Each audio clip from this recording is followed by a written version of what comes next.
Today, on University Report, we'll show you a fun way to get around Minneapolis this summer. Also, find out when you can ride the light rail through campus. But first, we'll show you a major road near the U that you need to avoid.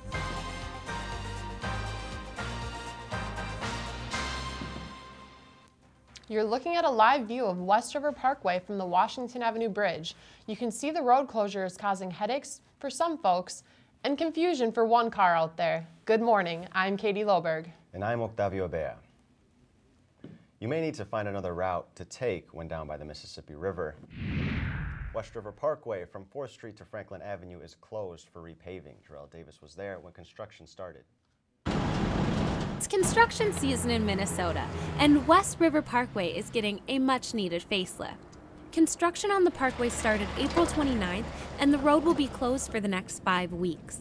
The road, which was last paved in the 70s, is barely hanging on, and the fix it needs runs deep. We've found that by going in and taking out 7 inches of whatever is there, most of it's asphalt, but there's rock, there's just all sorts of stuff.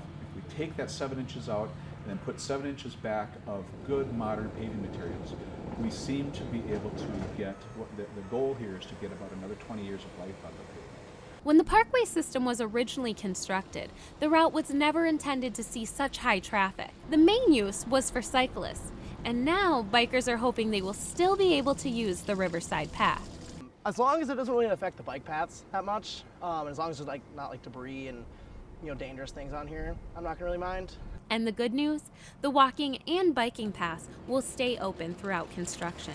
The project will cost about $800,000, paid for with city money.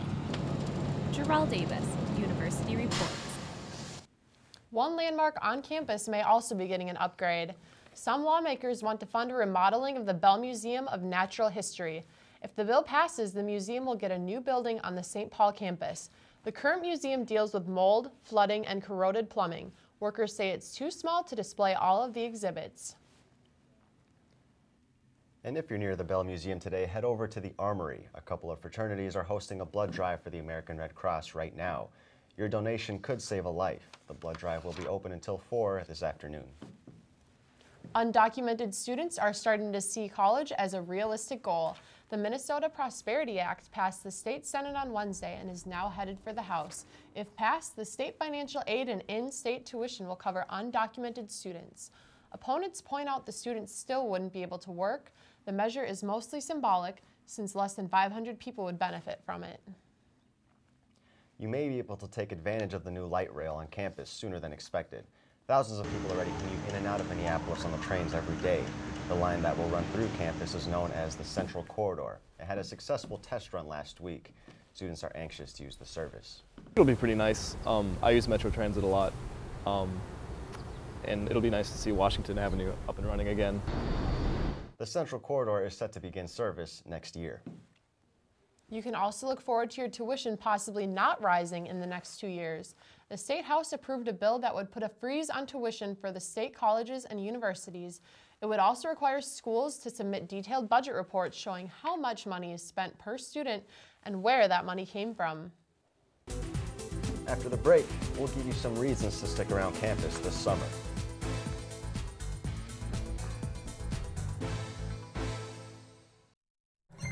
It all could disappear. Crops, food supplies, economies, if wheat-rust disease isn't stopped. At the University of Minnesota, we are leading an international research effort to find the answer. Because saving wheat prevents global famine. Because countless lives are counting on us. In the summertime, when the weather is hot, you can stretch right up and touch the sky. Sing along with us, dee-dee-dee-dee-dee. Da-da-da-da-da, yeah, we're happy. Da-da-da-dee-da-da-dee-da. Well, summer isn't here quite yet, but this is our last newscast of the year. If you're sticking around campus this summer, there are plenty of things to look forward to. Kari Iverson shows us a fun way to get out and enjoy the weather.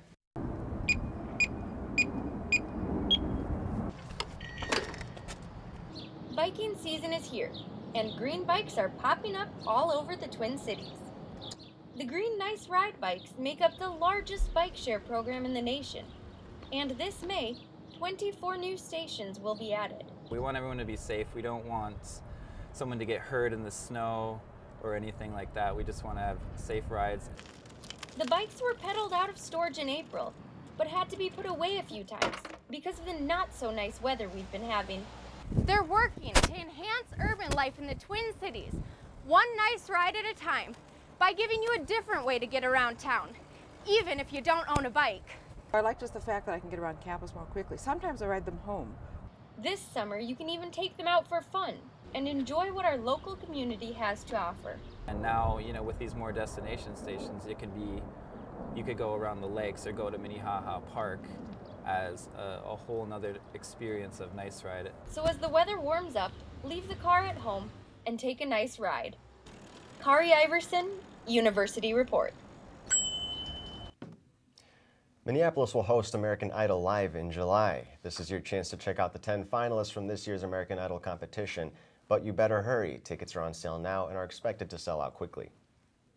If you have kids and are looking for a unique activity this summer, we have just the thing.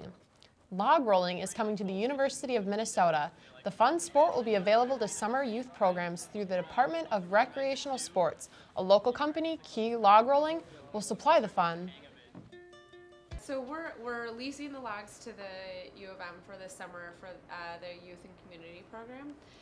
If log rolling is a success, the U will consider offering it to students. Maybe you're searching for something outside that's a little more relaxing. The Walker Arts Center will be screening movies and hosting live music this summer. The activities begin in July at Loberg Park, and the full schedule of events will be announced later this month. If a rainy day gets you down, you can still catch a glimpse of sunshine at a local indoor garden. The McNeely Conservatory is known for having the largest exhibit of bonsai trees in the Midwest. They also have 100 different species of ferns and award-winning tropical orchids. You can also stop over and admire over 100 different species of seasonal flowers. After the break, forget pub crawls. We'll show you an art crawl you won't want to miss.